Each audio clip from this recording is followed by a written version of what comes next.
it's Yana and welcome to Echo Interrupted.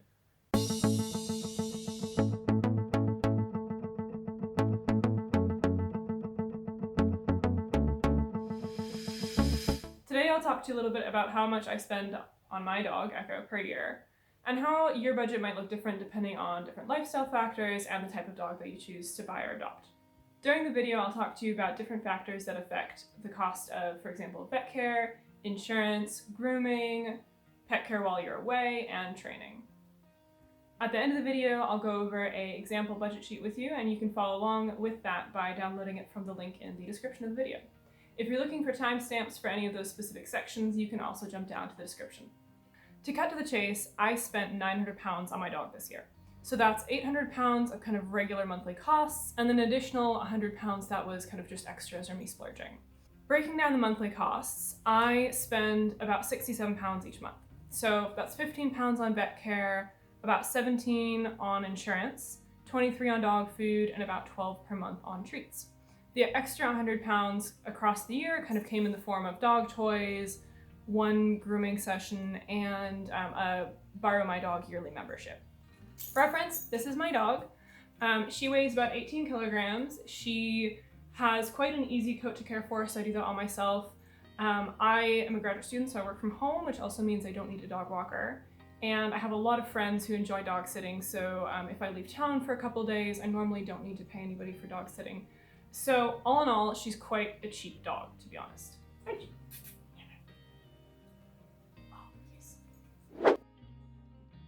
I pay £15 a month direct debit to my vet, and that covers 2 yearly appointments for Echo with the vet, her booster vaccines, her dewormer, and her flea and tick preventative.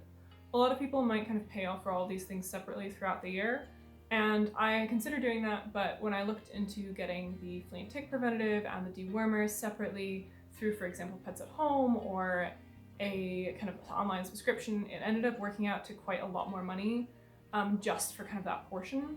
If I did that separately, I'd be paying about £110 to £130 just for the dewormer, flea and tick preventative per year. If I add £50 to £70 for that, that is kind of what I'm paying now for all of that, plus her appointments and her booster vaccines. So I think that's kind of worth it, because £50 to £70 for the booster vaccines every year and 2 vet appointments is quite a good deal. Pet insurance is one of those things where everybody has kind of their own ideas on whether or not it's worth it. In the US, I don't think I knew anybody who had their pets insured, whereas in the UK, I think most people who I know who own dogs do have pet insurance. So, as I said, I pay about £17 a month in pet insurance. That comes out to something like $207 a year. For me, for Echo, it covers any kind of emergency injury or illness coverage. It doesn't cover kind of her regular routine vaccinations or flea and tick preventative. That's what that vet care plan is for. It also covers liability, so if she, on one of our walks, were to kind of harass some livestock or kind of run into a road and cause a car accident, neither of which have ever happened, thank God, and knock on wood, any kind of liability issues through that would be covered through my insurance. It also covers some other things that might be relevant during COVID. For example, if you are ill and end up in the hospital, they help with those emergency pet boarding fees. If your pet gets lost or stolen, they help with recovery costs. So all those kind of things are included with that pet insurance. That being said, pet insurance is quite expensive, and it just seems to be getting more and more expensive every year. Part of the reason behind that is that the technologies that vets have access to are becoming more advanced and more expensive, and the other part of that is that your pet, as it ages, becomes kind of a higher risk for the insurance agency, so your insurance premiums go up. Like I said, my insurance premium this year was about $207 for the whole year, and last year it was about $180. So that's almost a 15% increase from the first year to the second year. I don't know if insurance premiums increase by percentage every year or if it's kind of a set amount that they increase by every year, but either way, I do expect it to increase. If it continues to increase by that 15%, I'll be paying about £240 next year and close to £275 the year after. So I could definitely see myself considering getting, for example, just pet liability insurance over the next couple of years, which would cover those liability issues, but not the medical emergency issues. And that's kind of particularly on my mind because as I transition from being a graduate student into working full-time, I'll kind of have more financial security, which means that if there is a large vet expense that comes up, I would be able to cover it. The liability only coverage that I've found is between 10 and 25 pounds for the year. So that's versus per month. So that's quite a good deal. Vet costs and insurance costs do also change by the weight of your dog typically, and sometimes may also change by the breed of dog. My vet's care plans range from £13.50 per month to £22 per month, going from very small to giant dog. So that kind of gives you an idea of what the range is. Insurance fees are probably between £15 to £20 a month for coverage that's similar to mine for a healthy young dog. So things to take into account here are also that the age and any pre-existing conditions will affect your insurance coverage. When it comes to dog food, I will kind of keep it short and sweet because I think that dog food and the pros and cons of different types of dog food could probably be, well, surely be an entire video kind of on its own. So we won't really talk about that much now. I'll just say that I feed kind of a medium to high-end dry kibble that is not grain-free from a pet food specialist store. And that costs me about £40, 40 to 50 depending on what I get, per 15 kilogram bag. Things to keep in mind with dog food in terms of budgeting is that, of course, if you feed raw or if you feed a really high-end dog food, you're going to be paying a lot more than this. And if you have a much bigger dog, you're also going to be paying a lot more than this because they'll eat more. Small dogs, of course, you're going to be expecting to pay less. Grooming requirements will be different depending on the type of dog you get and also your own experience and how comfortable you are with grooming. So for me, for Echo, I rarely, if ever, need to get her groomed. That's because she has a very easy type of coat to care for, and I brush her on ideally almost a daily basis. That being said, depending on the type of dog you have, you will need grooming. So this is really something to keep in mind when you're looking for dogs, when you're looking for dog breeds, kind of trying to figure out what you want. If they have a difficult coat to care for, you need to get them groomed. For very difficult coat types, you're kind of looking at a grooming every 4 to 6 weeks, maybe alternating with a full groom and a kind of just a brush out, depending on what your groomer suggests. And the really important thing here is to listen to what your groomer says, because you may think that your dog looks fine, but if you can't actually see to your dog's skin, and your dog has kind of curly hair or long hair, it's very fluffy, there very well may be matting underneath. So just basic advice is listen to your groomer, trust them, they know what they're doing. So things to keep in mind here when it comes to cost are that coat type and size of dog really influence the cost of the grooming. Make sure that you do not get a dog who is high maintenance, who needs grooming regularly if you are not prepared to A, do a lot of maintenance grooming at home, and additionally B, take your dog to the groomer. For short-haired grooming, you might be looking at between 25 to 45 pounds depending on the size of the dog for a full groom. For long hair, you might be looking at between 35 and 65 or more pounds for a full groom. Again, this really depends on where you live. If you live kind of in the middle of a big city, this is going to be more expensive. A brush and blow dry, you might be looking at between 20 and 30 pounds or more, again, depending on where you live. Depending on your lifestyle, you may or may not also need help throughout the week with dog walks or when you're away on vacation with house sitting or pet sitting. I am a graduate student, so I work from home, which means that I don't need regular help with dog walking during the week. If you work a full work day, you probably will want either somebody to at least come let your dog out for a potty break or come spend some time with them and take them on a walk. I'd say you have 3 main options for this. So you have either a local dog walker, or you have somebody who does dog daycare in their home, or you have kind of a dog daycare facility. A dog daycare facility can range from 20 to 30 pounds per day, which can get pretty expensive. In my area, if you're on Rover and you're looking for a dog walker for 30 minutes during the work week, it's going to be somewhere between 10 and 15 pounds. So if you're just looking for a short potty break and kind of a little bit of attention, that's probably the more affordable option. If you're lucky, of course, there might also be a teen or a responsible kid who lives near you who might be interested in making a little bit of extra money during the week. So those are kind of your main options depending on what you're looking for. I'm also a member of Bar My Doggy. For Bar My Doggy, you pay a yearly subscription fee, which is about 45 pounds. And it's a website where people who are interested in walking dogs for free, who maybe just used to have a dog at home, but now they're away at uni and they miss having a dog, it's a way for them to get in touch with dog owners who don't necessarily need somebody super reliable who will always be there, Tuesday at 2 p.m., but who are just looking for somebody to maybe come give their dog a little bit of extra attention. So this works out really well for me since I am home all the time. I've had some really reliable people who kind of have walked Echo through the system, and so it's worked out for me. Of course, if you're looking for kind of regular coverage, this probably isn't the best bet, because personally I think it's a little bit unfair to expect somebody who is kind of doing it for free to always 100% show up that day. So for me, I use it just kind of as a way to find people who are interested in hanging out with the dog, and I can supply that dog. There are a couple different ways of finding low-cost holiday coverage. So I am lucky in that I do have a lot of friends who are interested in house sitting. So typically I have kind of friends who'll come, they'll house sit, they take care of Echo, and they're normally uni students or graduate students who have dogs at home, who miss being around dogs, and who might be able to, for example, save a couple weeks or a month on rent by house sitting for me instead of staying at home. Another option might be to join, for example, a Facebook group where people kind of swap houses for short periods of time. So there's some Facebook groups that I'm on where people will post saying, oh, I'm going away on vacation for a week. I live in, let's say, London, and I have a cat that needs taken care of, and I'd love for somebody to come stay in London in my flat for the week, take care of my cat, and get to see the sights. Of course, all these things kind of depend on you being okay with that kind of trust-based relationship. So those are what I would consider to be the very kind of low cost or free options. If you're kind of looking for professional, reliable coverage, you could take your dog to a kennel or a dog daycare. Typically, those will run between 20 to 40 pounds per night. It's a similar deal on Rover, where you might find somebody who would be willing to house sit for close to 40 pounds a night, or to board your dog at their home for 20 pounds per night. So that's kind of the range that you're looking at. Depending on how much extra help you need in terms of caring for your dog while you're away or while you're at work, this could really push up your budget quite far. I always recommend taking training classes, even if your dog is well behaved. Training classes are a great way to make sure that your dog is well socialized, to make sure that they keep up with their training, and also to kind of form a really great bond with them.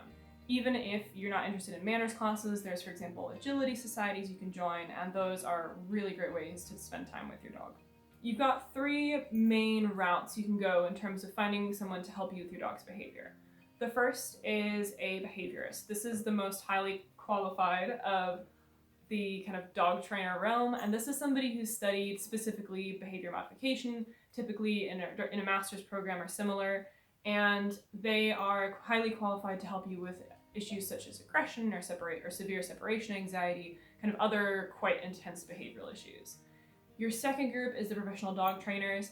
They typically do one-on-one consults. They help with some of those behavior issues depending on what their own experience and expertise is, and they usually also run kind of group manners classes or similar. Your third category is the dog training clubs and societies. And they're typically run by volunteers, so they're normally much more affordable, but you may or may not also be getting that expertise that those other 2 groups have, depending on who's running those classes.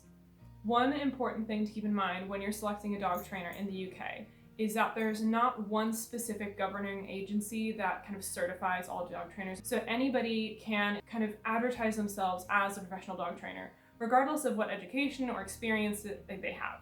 So this means that depending on who you go to, you might be getting very different training methods, some of which are not up at all to the current standards based on what dog science is telling us actually works.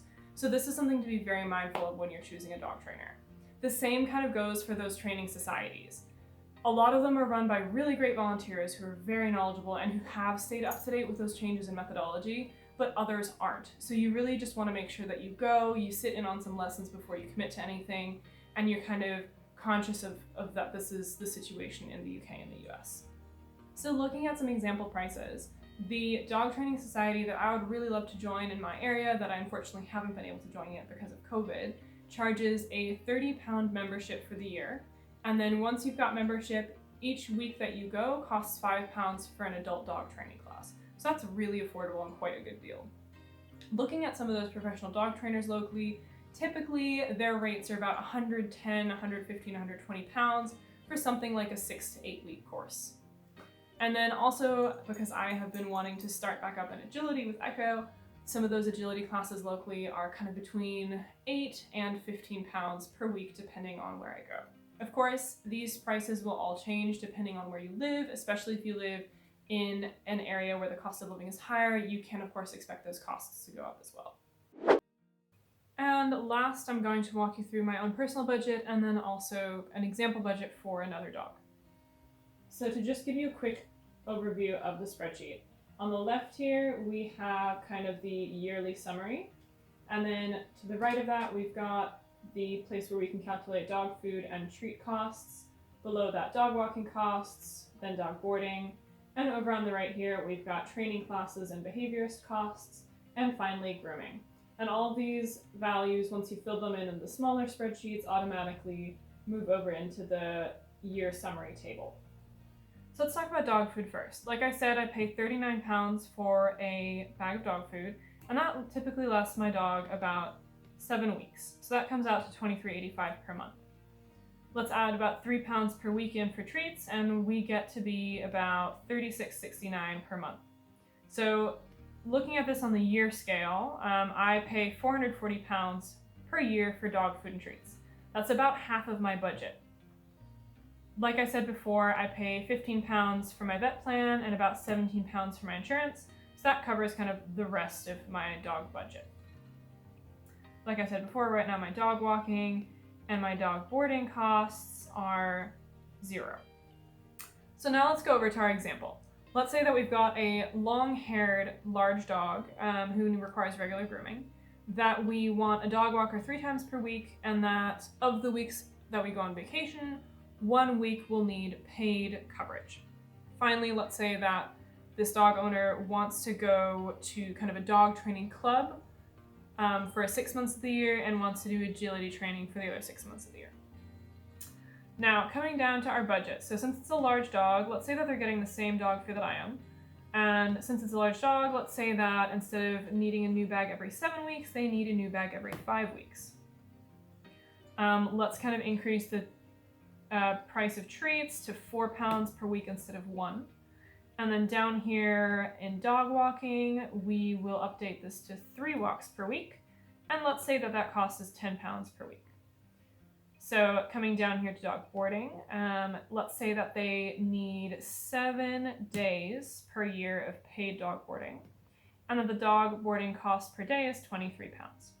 So that then goes up to £161 per year.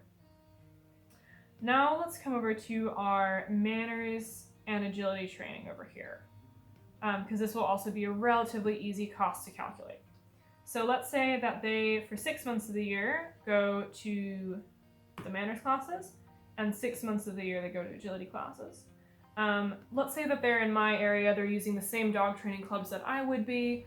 In that case, we're looking at £5 per lesson for the manners class and £10 per lesson for the agility class. Let's say that they're going to 4 classes per month. And there we have our added cost per month for the dog training. Now for grooming, things get a little bit more difficult. We'll have to go over to our second tab to look at the grooming costs. So we said that this is a long-haired, large dog who needs regular grooming. So let's say that we take them in every 12 weeks for a full groom and every 12 weeks for a bath, brush, and blow dry. So that means that every 6 weeks they're seeing the groomer. This is a pretty decent estimate. So going over here, we've got our full groom at £50, and they're going every 12 weeks. And we've got our wash and brush at £25, and they're going every 12 weeks. So that means you've got an added monthly cost of almost £27. Now, finally, we have to update our vet plan and insurance costs. So for vet plan, if I were to go to my vet with a large dog, we'd be looking at £18 per month instead of 15. So we'll just update that real quick. And then let's say the insurance might go up to 20 instead of 17. So now with those added costs, we've got a larger dog who is long-haired and needs regular grooming. We've got 3 walks per week, and we've got every week of the year either a agility class or a manners class. Finally, we have the regular grooming, and we have 1 week of holiday coverage. So that brings us to £3,384. Compare that to my £900 per year. So the main difference here is going to be the dog walker, which is about £1,540. The grooming and the training classes also add on a good bit.